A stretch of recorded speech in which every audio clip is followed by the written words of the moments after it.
Hello, grade 12s. Welcome back. It's Economics with Ms. Piwe. And remember, we are looking at the consequences of market failure. So now let's have a look at some of the initiatives that government does in order to encourage more positives in terms of externalities.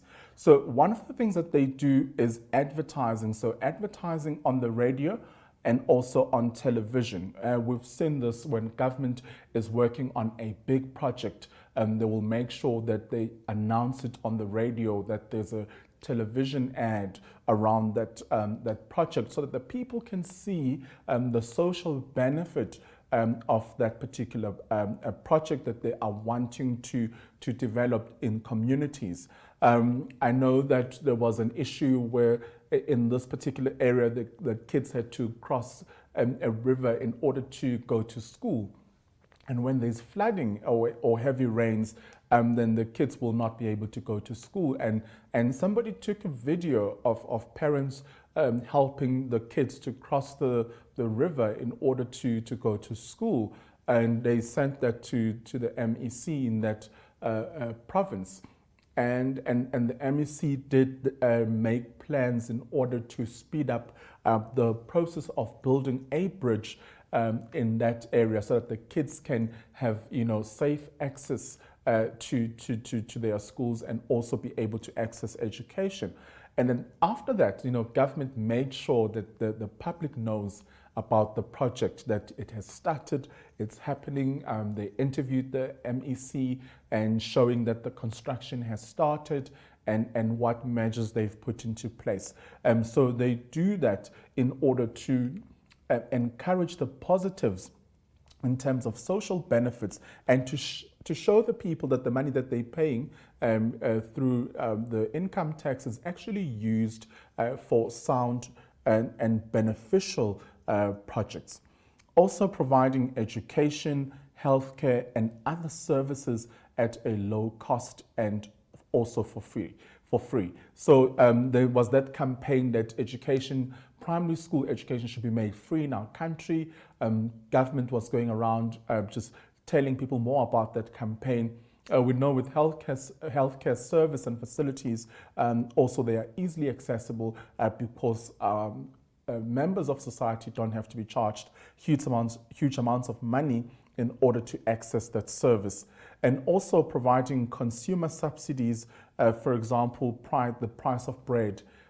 Government always tries to keep the price of bread in a margin where most or the majority of South Africans will be able to afford and access bread, because it is considered as a basic item that almost everyone should have access to.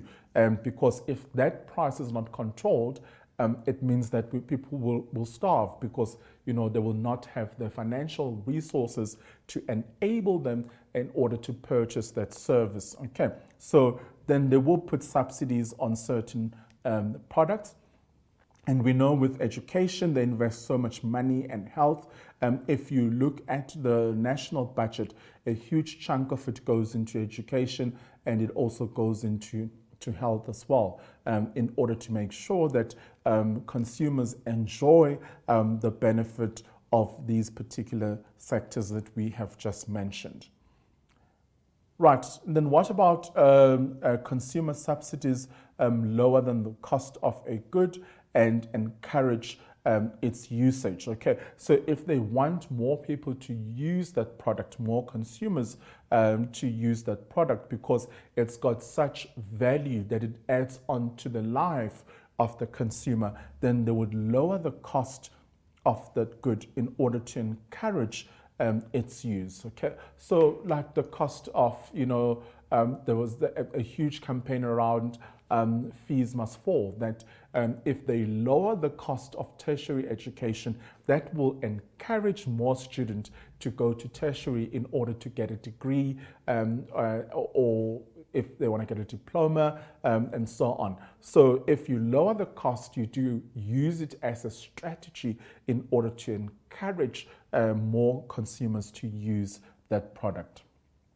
Okay, so let's just go back before we move on to the summary, just sum up these measures that government sometimes use in order to encourage the positives in terms of the externalities. So advertising, we said that don't advertise on radio and on television, providing education, healthcare, and other services at a low cost or for free. And when they do this, they do go on a huge campaign to let people know that we've built a school in this area or in this informal settlement. We've managed to build a clinic for this community. So the advertising is important, because sometimes South Africans go like, we pay, so much on income tax, and businesses complain that they pay so much on companies tax and all that. But if they see that the infrastructure is actually developed, that does put them at ease, because they see that their contribution or the money that they pay actually does help to make a difference. But also, for business activity to happen, we do need the infrastructure. We need the roads, the bridge to actually transport your goods to the consumer. So government plays an important role when it comes to providing public goods. And also the subsidies that come on certain products, the price of bread and milk, because those are seen as the basic necessities, things that are needed and people should have access to. And pricing shouldn't be a barrier to people in terms of accessing those products.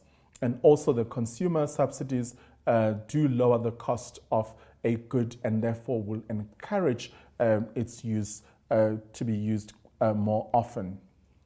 Okay, so now let's sum up our lesson, because we did learn quite a bit in this lesson. Starting off with the productive inefficiency and the technical inefficiency. We spent a bit of time going over that. So we know that when resources are not used appropriately, so that's the key word there, to produce the maximum number of goods at the lowest cost and also at the best quality.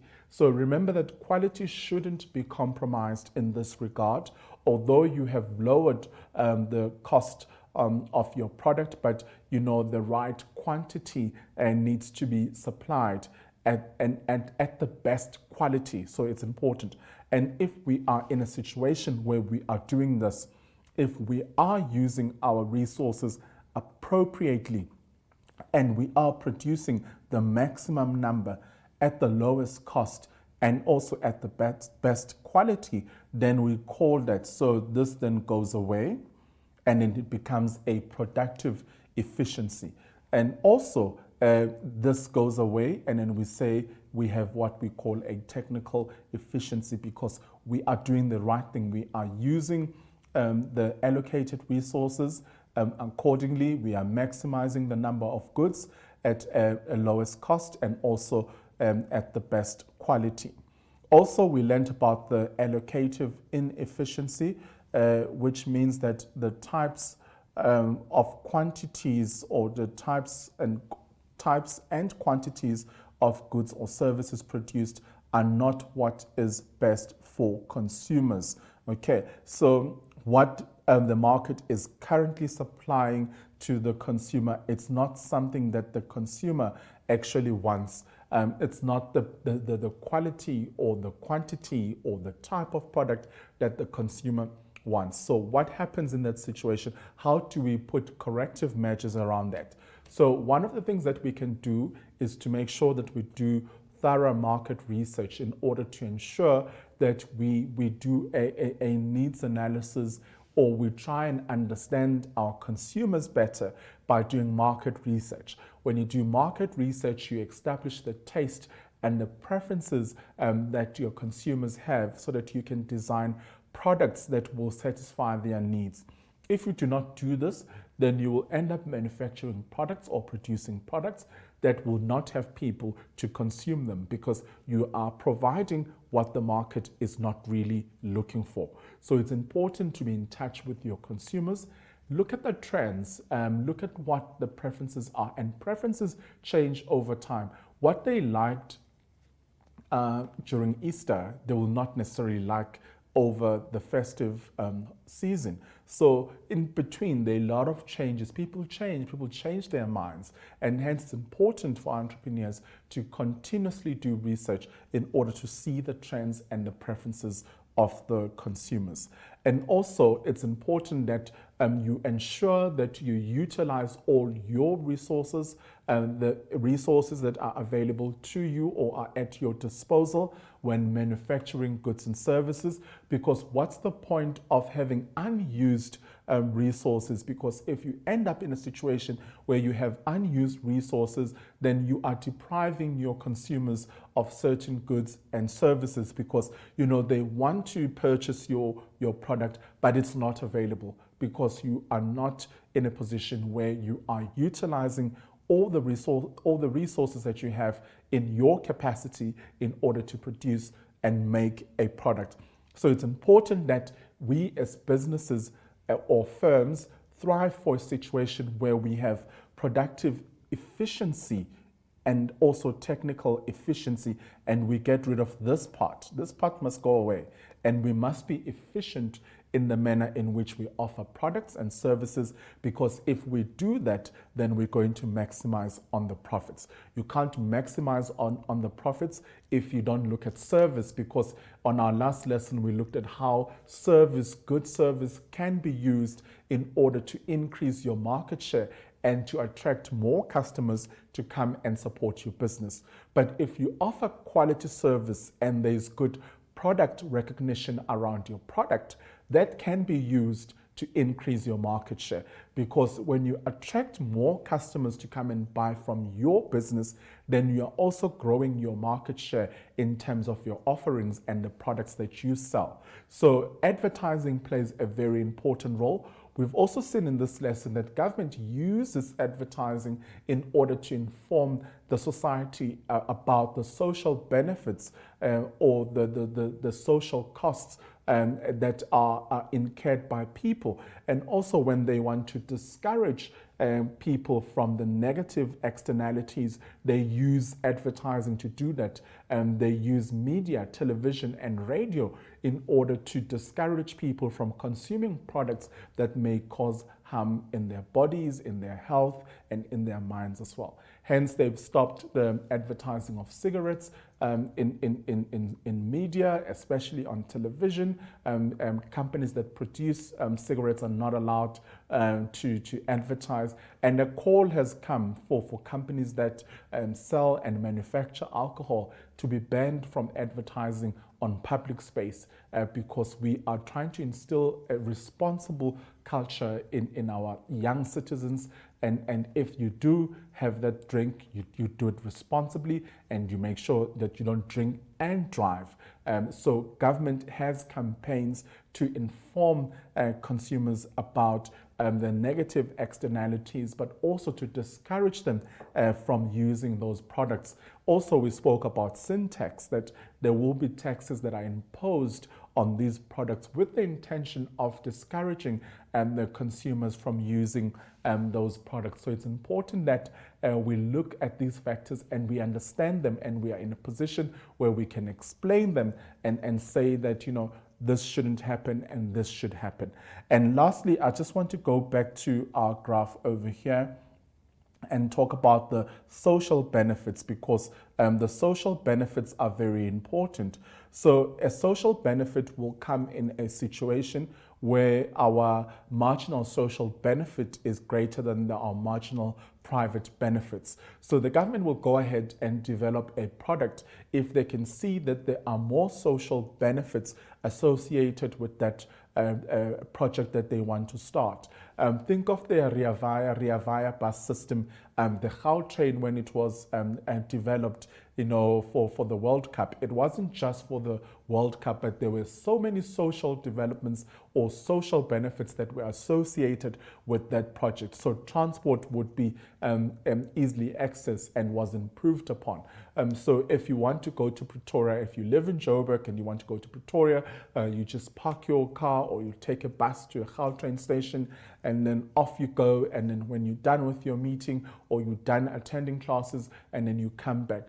So there were lots of social benefits around that project, although the social, the cost, the private costs of making or of initiating that project were so high, but we considered the social benefits. We said people will benefit, and there was a lot of employment opportunities that came as a result of that. But also, we were using that project to reduce the traffic between Johannesburg and Pretoria, and between Sandton and the airport. That if people want to go to the airport, they don't have to drive themselves there, but they can hop onto the train and then they can end up at their destination. So it's important that you consider all these social benefits. Like we've used the example in this particular instance when we've looked at education, and then we said over here the external benefits will be so high that government would see this as a good initiative, that we are offering education, and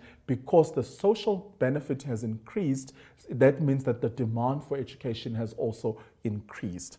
Well, I trust that you've learned so much from this lesson. It's been a fantastic lesson. I've so enjoyed teaching it as well, because I'm very passionate about the market failures and also the consequences of market failure. So from me, uSphiwe ngithi ngithanda nonke emakhaya.